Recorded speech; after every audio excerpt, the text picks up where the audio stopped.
Olá, está começando mais um Cineclube Unifor. E no programa de hoje nós vamos debater sobre o episódio Odiados pela Nação, da série Black Mirror, onde duas detetives precisam desvendar uma série de crimes ligados a mensagens de ódio nas redes sociais. Confira o debate. Perhaps we could begin with your earliest recollections of the events of last May. Well, I first got involved on the 15th. Could you move the microphone a little closer?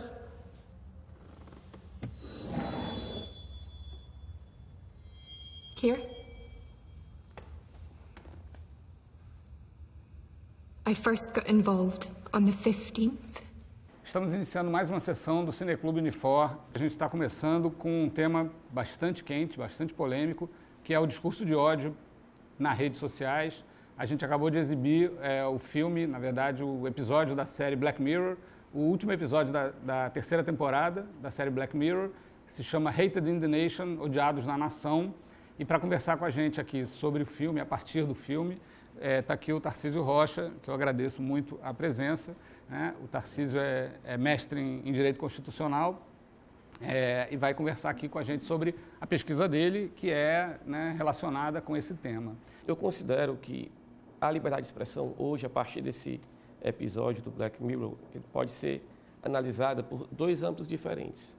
Um âmbito mais abstrato e o âmbito mais técnico, mais legislativo, né? Já que somos juristas aqui, sou jurista, formado em Direito, e para passar por essa fase, digamos assim, eu gostaria de descrever um pouco do que nós temos de legislação a respeito do tema, do discurso de ódio, mais especificamente. No âmbito internacional, o discurso de ódio ele já tem um debate e uma produção normativa bem consolidada. Por exemplo, há no Pacto Internacional de Direitos Civis e Políticos, no artigo 20, número 2, dispositivo que diz que será proibido por lei qualquer apologia ao ódio nacional, racial ou religioso que constitua incitamento à discriminação, à hostilidade e à violência.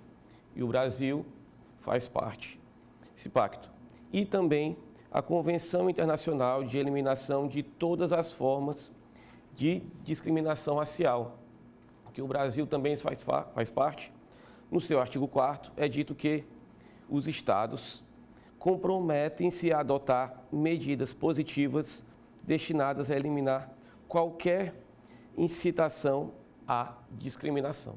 Então, isso aconteceu antes da promulgação da Constituição de 1988. Com a Constituição de 88, o Brasil ele tomou uma decisão definitiva, digamos assim, porque por mais que existisse uma legislação a respeito, isso não era tão efetivado, tão aplicado nos tribunais, Márcio. E é interessante a gente trazer isso à tona. Porque, por exemplo, na nossa Constituição Federal, no artigo 2º, no inciso 4º, diz que é o objetivo fundamental da República promover o bem de todos, sem preconceito de origem, raça, sexo, cor, idade ou qualquer outra forma de discriminação. E no artigo 4º diz que as relações internacionais do Brasil, da República, guia essas relações, né, o repúdio ao terrorismo e ao racismo. Deixa eu te perguntar uma coisa. Isso não é contraditório com o direito da liberdade de expressão? Como é que fica essa história? Essa é uma excelente pergunta e eu vou chegar lá. Eu quero saber se eu posso dizer o que eu quero, meu pensamento, expressar livremente. Exatamente. Bom, por fim, com a Constituição de 88 foi publicada uma legislação em 89, que é a 7.716, que afirma em seu artigo 20 que é crime praticar, induzir ou incitar a discriminação, preconceito ou raça. Eu peço até desculpa por passar por esse momento de descrição um pouco monótono de legislação, mas é o que fundamenta esse nosso debate específico a respeito do discurso do ódio. A Constituição brasileira, ela protege a liberdade de expressão. Tem dispositivos que protegem tanto no âmbito individual como no âmbito, por exemplo, da imprensa, no âmbito jornalístico. Todavia, e a jurisprudência mais recente e consolidada do Supremo Tribunal Federal tem dito que a liberdade de expressão não é um direito absoluto. Eu não posso dizer o que eu quero na hora que eu quero. Eu não posso me manifestar na rua sem uma autorização ou informar uma autoridade. Eu não posso também informar alguma coisa, xingar alguém. Mas a internet bagunçou um pouco essa lei. Exatamente. Tanto é que o artigo 5º ele tem um dispositivo que diz que o anonimato ele é vedado, né? Isso é interessante porque no âmbito da internet a coisa possui uma outra dimensão. Todavia, ainda existem consequências jurídicas importantes, penais, que abrangem esse âmbito, né? Especialmente depois do Marco Civil, que foi publicado recentemente, em que esse dispositivo legislativo meio que instrumentaliza a legislação para encontrar, de forma mais técnica, algum suspeito de produzir algum tipo de discurso ou ofensa. E é interessante que em diversos momentos do seriado, do episódio de Black Mirror, eles perguntam como eles conseguiram encontrar o meu telefone, como eles conseguiram determinada informação do âmbito da internet. Isso tem uma outra proporção, inclusive, relacionada à nossa intimidade. Redes sociais, os aplicativos que nós utilizamos, tudo isso está diretamente relacionado com a nossa vida pessoal. E muitas vezes eles nos avisam a essas empresas que possuem os aplicativos onde nós estamos. Há um caso muito interessante em que, certa vez, um homem ele recebeu um telefonema em casa e que era uma agência de vendas de farmácia, vendendo fralda. E oferecendo fralda, dizia que havia uma promoção, Márcio. E ele disse, olha, eu não tenho um bebê aqui, não tenho um filho, minha filha já tem 16 anos e não há motivo para eu receber essa ligação. E o vendedor ele insistiu, dizendo que realmente tinha informação, que ele tinha necessidade e tinha ligado por isso. E ele achou aquele estranho, desligou a ligação, consultou a esposa, depois consultou a filha a respeito disso. Descobriu que a filha estava grávida. E ela tinha feito pesquisas na internet sobre fraldas, quanto custa fralda, berço, esse tipo de coisa.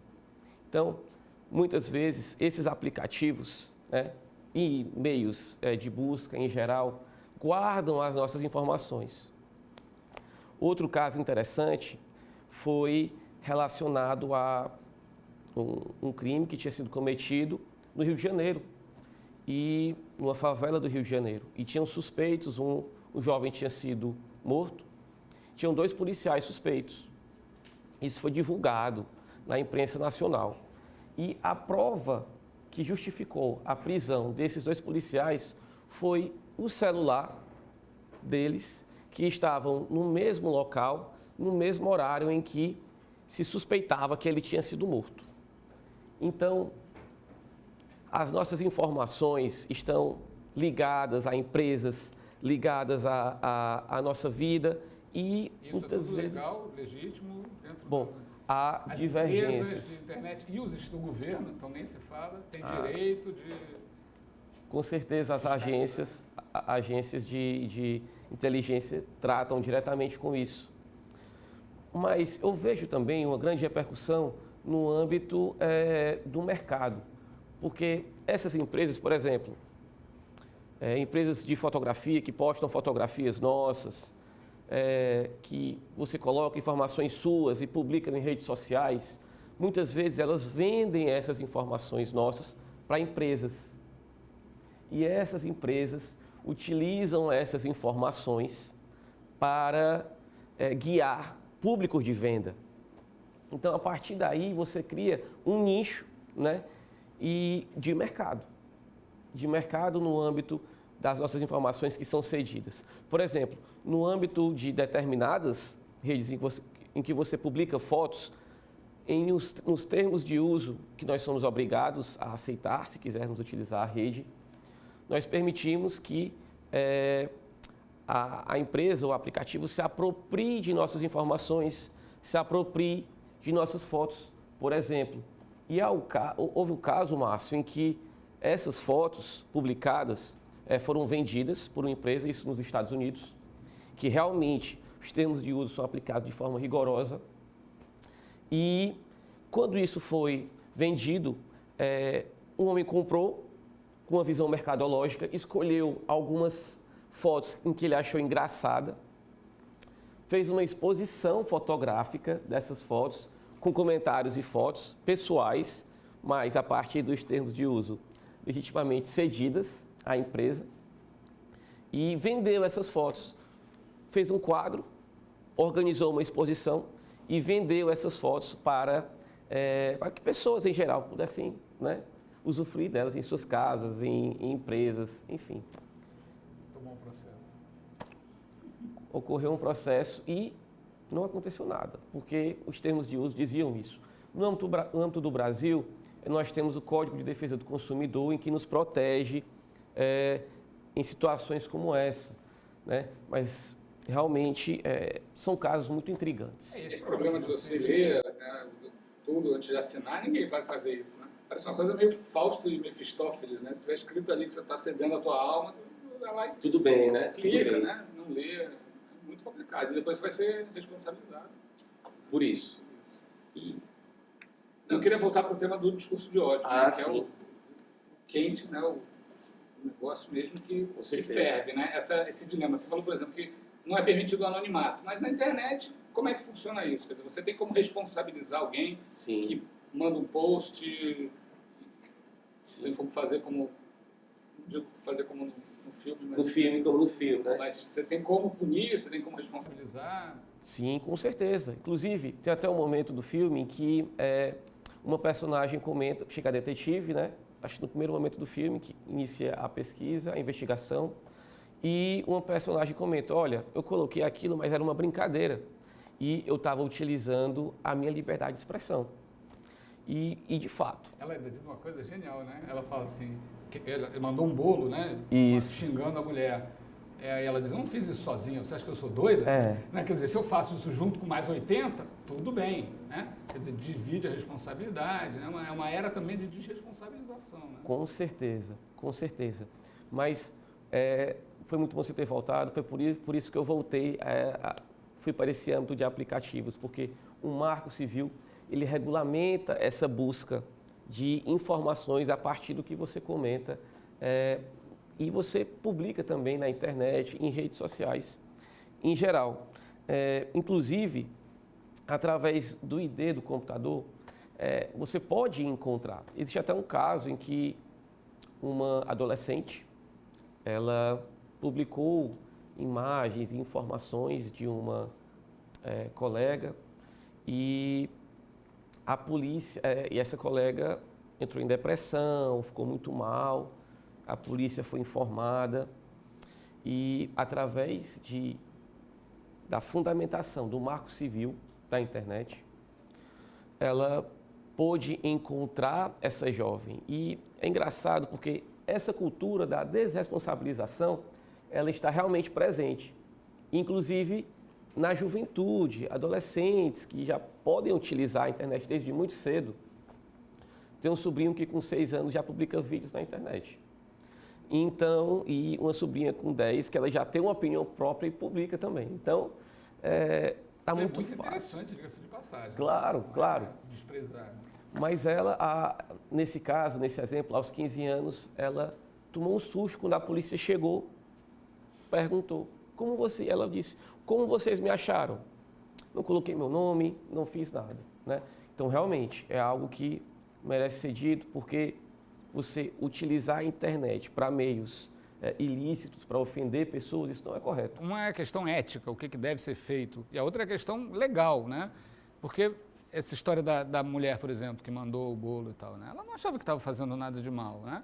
Pode ser antiético, pode ser uma coisa, mas qual é o limite entre aquilo que não deve ser feito e aquilo que não pode ser feito, que pode ser punido mesmo? Outra coisa fantástica que o filme fala também, antigamente ficava tudo na nossa cabeça, né? Agora você solta, né? Como é que fica uma coisa dessas, né? Então, por exemplo, desejar a morte de alguém na internet é crime? Enfim, ou é só né, algo que não deveria acontecer? Márcio, acho que a gente está agora indo para um âmbito mais, digamos assim, material do debate, saindo do âmbito legislativo, que é muito interessante, porque me lembra um filósofo que eu abordei no meu trabalho, que se chama Stuart Mill. Stuart Mill é um filósofo inglês do século XIX, considerado o mais importante do período, e ele produz uma obra que eu recomendo fortemente, não só para tratar sobre liberdade de expressão, mas uma crítica ao moralismo, que se chama Ensaio sobre a Liberdade. E nessa obra ele destaca principalmente, e comentadores também, duas justificativas principais da liberdade de expressão. Absoluto. Calma, duas justificativas. Uma justificativa é a instrumental, porque ele diz o seguinte, Márcio, que é necessário que nós protejamos a liberdade de expressão porque ela é importante numa democracia. Restringir a liberdade de expressão, ela acaba limitando o cidadão de participar de grandes decisões políticas em sua comunidade. Então, a partir da expressão de uma opinião e do confronto entre elas, é criado um mercado de ideias, esse não foi um termo utilizado pelo Stuart Mill, mas foi desenvolvido na jurisprudência norte-americana.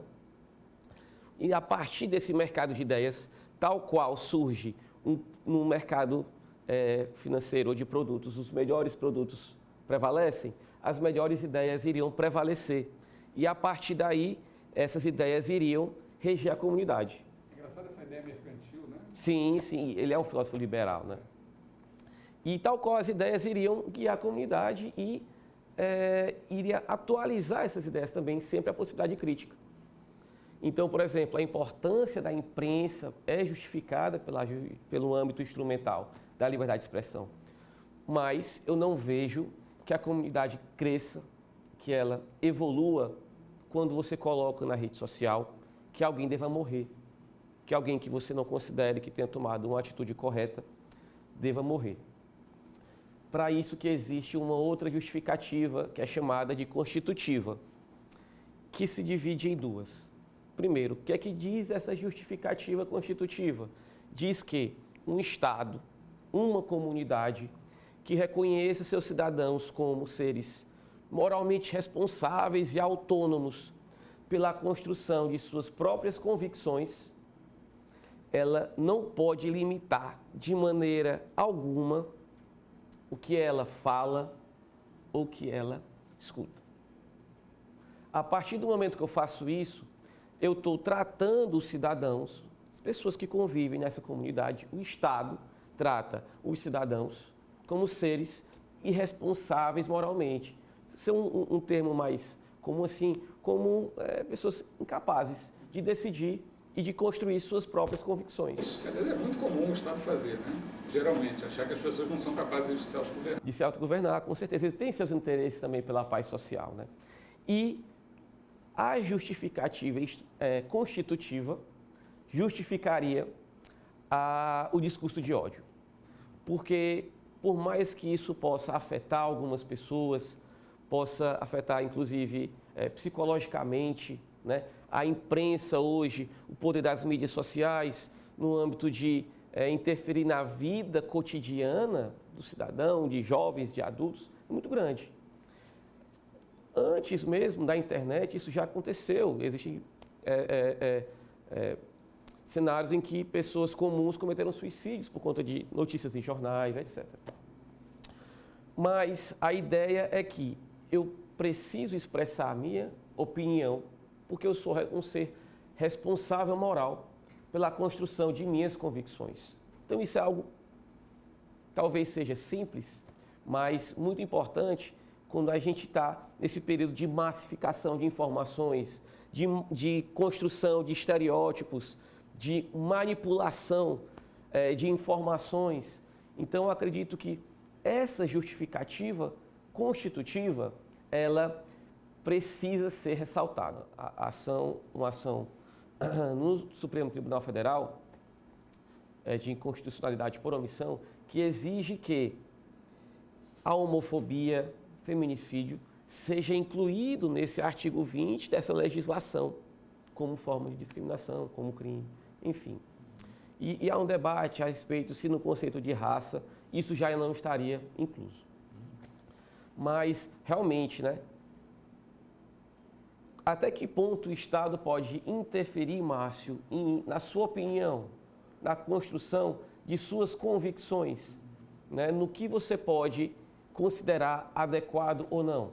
E, inclusive, agora voltando um pouco e fazendo um link com o início da legislação que eu estava comentando aqui, é possível perceber que foi tomada uma decisão, que o Estado tomou uma decisão de ir contra o racismo, de ir contra o preconceito de raça, de sexo, de religião, de etnia. Isso é claro.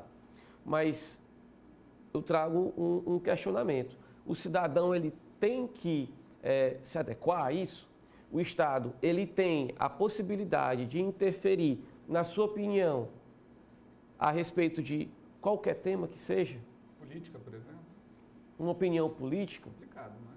Muito difícil. Há autores que dizem que mesmo com essa legislação, com esse artigo, é possível interpretar que eu posso expressar minha opinião antissemita, minha opinião contra determinada orientação sexual e não ser punido por isso. Porque uma coisa é eu praticar um ato de preconceito, uma coisa é eu demitir alguém por ela ser mulher, por ser homossexual, outra coisa é eu defender uma ideia a respeito disso. Há argumentos que são contra essa ideia. Há argumentos. Acho que esse é justamente um ponto que o filme toca, né? Você desejar a morte de alguém, né? É só uma ideia, mas ali ele concretiza, né? Se fosse verdade, se realmente cada vez que você colocasse morra fulano de tal morresse. Né? A consequência da sua opinião, não é verdade? E é interessante... São dois direitos muito conflitantes. Muito conflitantes, muito conflitantes. E é interessante que esse episódio ele acontece na Inglaterra, em Londres, né? Que tem uma cultura divergente, por exemplo, no âmbito da liberdade de expressão e do discurso de ódio dos Estados Unidos. Há uma legislação lá a respeito do discurso de ódio que pune o discurso de ódio, diferentemente dos Estados Unidos. Nos Estados Unidos, a liberdade de expressão ela tem um âmbito quase de dogma, de sentimento nacional mesmo, a respeito dessa questão. Mas o discurso de ódio não é invenção moderna. Na Grécia Antiga, na época do início da democracia, existia uma prática chamada ostracismo, em que as pessoas escreviam o nome da pessoa que eles queriam que fosse exilado numa ostra e votava lá, né? E daí o nome do ostracismo, e a pessoa podia ser banida da cidade por 10 anos, né? Ficar banida da cidade durante 10 anos. Então, governantes impopulares, né, foram punidos. E tem uma anedota que diz que um cara que era muito justo, muito correto, né, tanto que ele era chamado de o correto, o justo, no dia do ostracismo ele foi lá, né, depositar o seu voto, e um velhinho muito fraquinho pediu ajuda para ele, porque ele queria botar o nome do candidato dele, mas não conseguia escrever. Você pode escrever para mim? Era o nome dele mesmo. E aí ele ficou muito intrigado e perguntou, mas por que você está votando nele? Né? O que ele fez? Eu não aguento mais as pessoas falando dele. Né? As pessoas falam demais, o justo, né? Esse cara deve se achar. Pronto, motivo suficiente para bani-lo da cidade. Né? Então, vê que a história não é recente, né? Os riscos que a democracia também envolve. Com certeza. Alguém quer perguntar alguma coisa? Meu nome é Miguel, eu faço publicidade.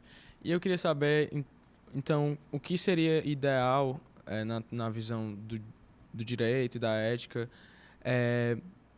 uma sociedade com uma liberdade constitutiva mais ressaltada ou uma sociedade em que há um equilíbrio entre os dois, ou uma sociedade que tem a outra liberdade mais ressaltada?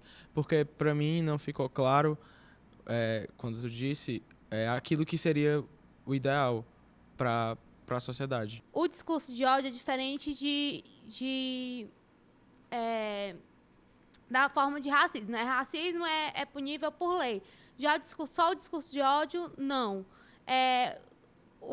Com o racista. Teve um caso da Giovanna Antonelli com a filha dela e o marido dela, que eles adotaram uma menina negra, os dois são loiros do olho azul. E teve uma repercussão na internet muito grande, que começaram a xingar muito a menina, falando que estragaram a família e coisas horrorosas. E isso, eles estão procurando, né, anotar o nome de todas as pessoas que falaram isso, e estão procurando punição. Isso seria punido como? Se já como discurso de ódio, racista não é punido por lei.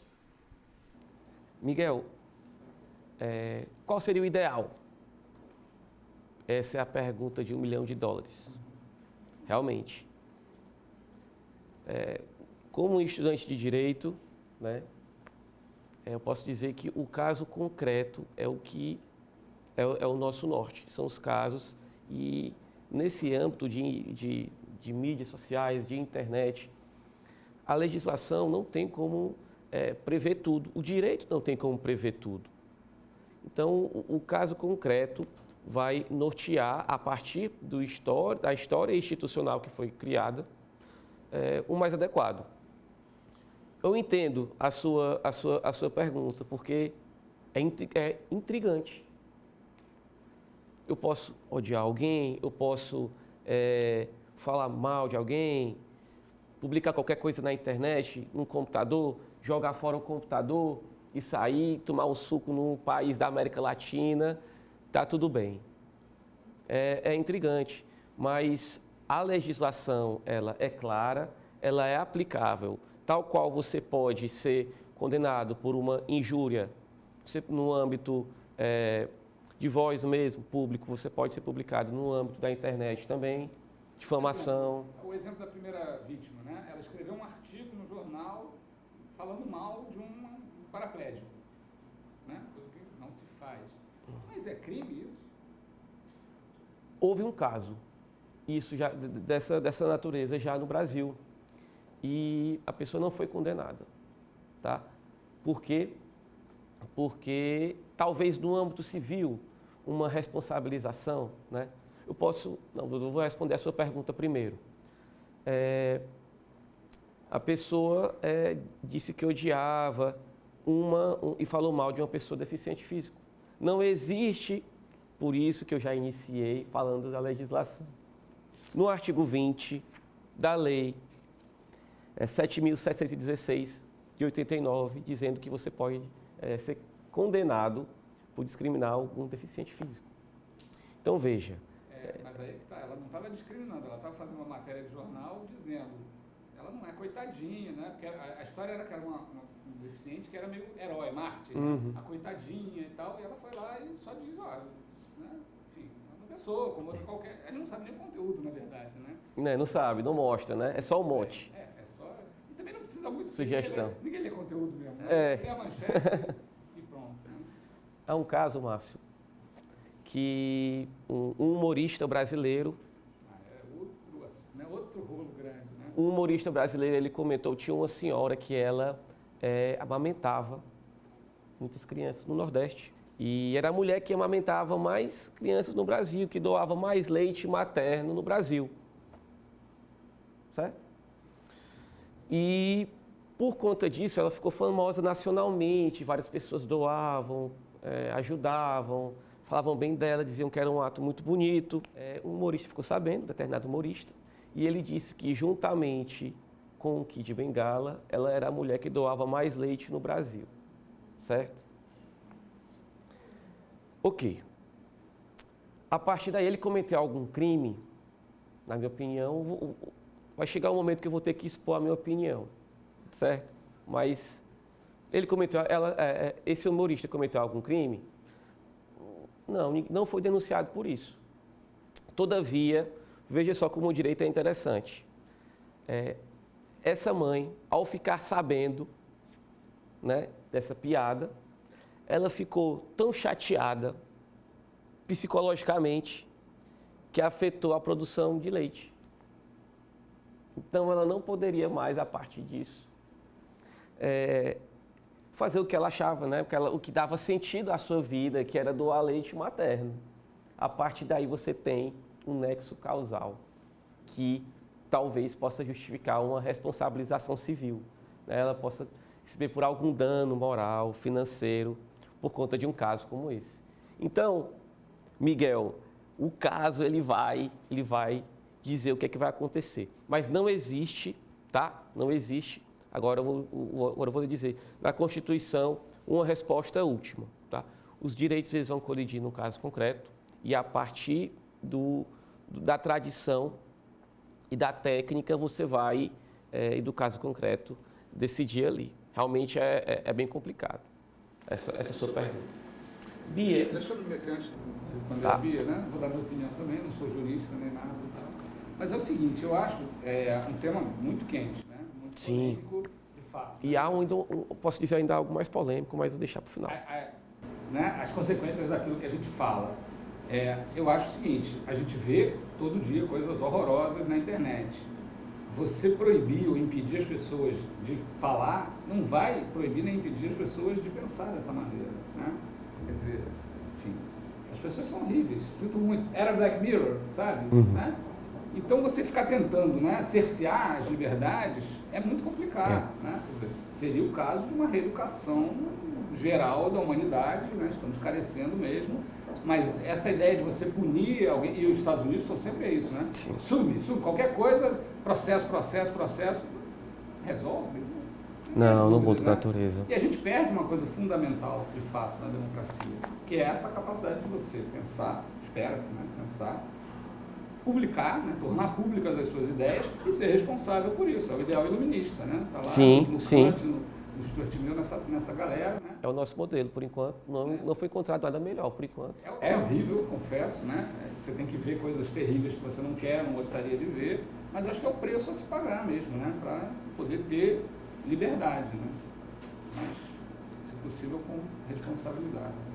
E, Márcio, você comentou os Estados Unidos, né? É interessante que, mesmo na tradição americana, norte-americana, é possível encontrar resistências a essa ampla abertura da liberdade de expressão.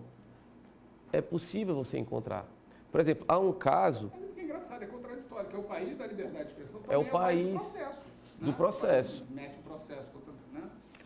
Difamação, o tempo todo Mas é possível você encontrar lá mesmo uma resistência, propostas de legislação, filósofos políticos que defendem que isso traz más consequências para a comunidade. Tá? E a fundamentação para uma legislação, é interessante que se diga isso também, trazer os argumentos que justificam a proposição de uma legislação que criminaliza o discurso de ódio, o discurso, né?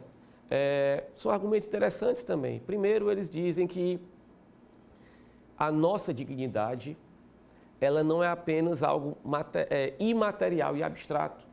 A nossa reputação também merece ser protegida e faz parte de nossa dignidade.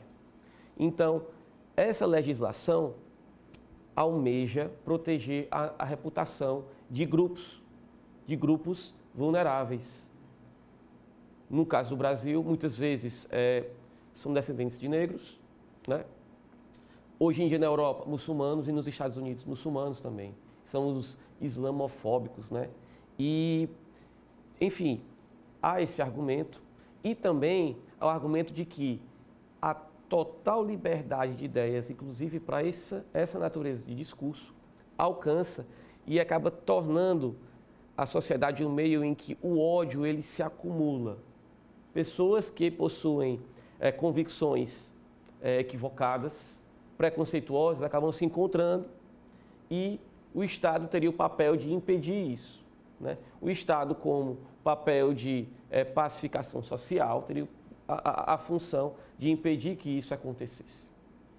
Todavia, e talvez no debate contemporâneo seja o argumento mais forte para a defesa da liberdade de expressão extrema seja que, abrindo a comunidade a essa natureza de argumentos, eu estaria legitimando ainda mais políticas públicas para esses grupos vulneráveis.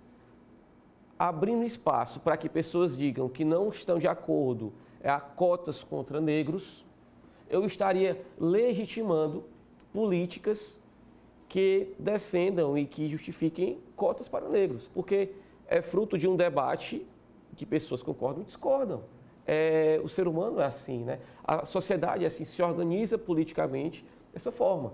É necessário que exista um debate a respeito. Em organizações internacionais, até mesmo, se ninguém levantar a placa e negando determinada proposição, um ato não pode ser aceito, não é aceito, enfim. Então, é necessário que aconteça um debate. Então, é o argumento da legitimidade, né? É mais legítimo políticas a favor de mulheres, de negros e de homossexuais se eu permitir que pessoas discordem, acham e defendem que isso não deve acontecer, que isso é errado. Outro âmbito interessante, né? O âmbito da intimidade. Tem um caso interessante, uma foto interessante, agora eu vou utilizar, em que o Pedro Bial estava fazendo sua festa de aniversário, né? E há uma Constituição jurisprudencial que diz que pessoas públicas, artistas, podem ser fotografadas na rua, mas não no seu âmbito íntimo de sua casa. Pedro Bial estava fazendo uma festa no seu âmbito íntimo de sua casa, sua residência, seu domicílio. E ele foi receber uma festa fantasia, e ele foi receber convidados. Ao abrir a porta, ele estava fantasiado de coelho, certo? Ele estava fantasiado de coelho. Ao abrir a porta para receber seus convidados, um paparazzi tirou uma foto e publicou. Qual o limite? Miguel, quando eu abro a porta da minha casa, a partir daí eu posso tirar uma fotografia? Paparazzi, pode? Então, é o caso a caso. Caso a caso, tá? Então, a questão da intimidade é algo muito interessante e é outro tema, né? É interessante perceber que eles utilizavam um reconhecimento facial. As abelhas, no episódio, utilizavam um reconhecimento facial, né? E elas estavam espalhadas em todo o país, a respeito, quase que vigiando as pessoas, né? Então, câmeras, o satélite. Há uma ferramenta da internet que você pode, a partir do satélite, ver ao vivo a casa das pessoas, o que está acontecendo naquele momento.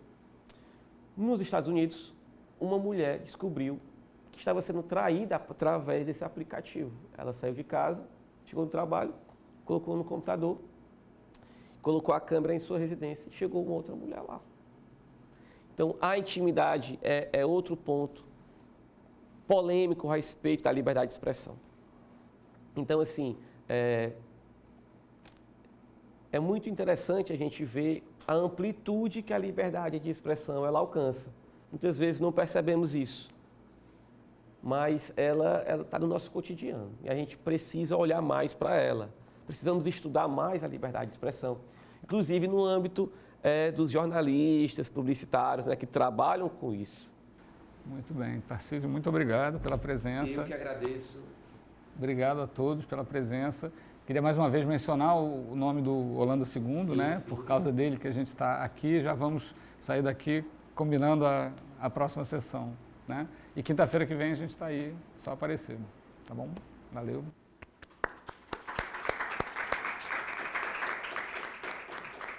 Obrigado. Bem interessante, né?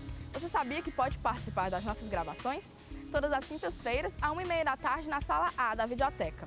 Lembrando que as nossas gravações são válidas como atividade complementar e que você também pode assistir ao Cineclube nas nossas redes sociais. Até a próxima!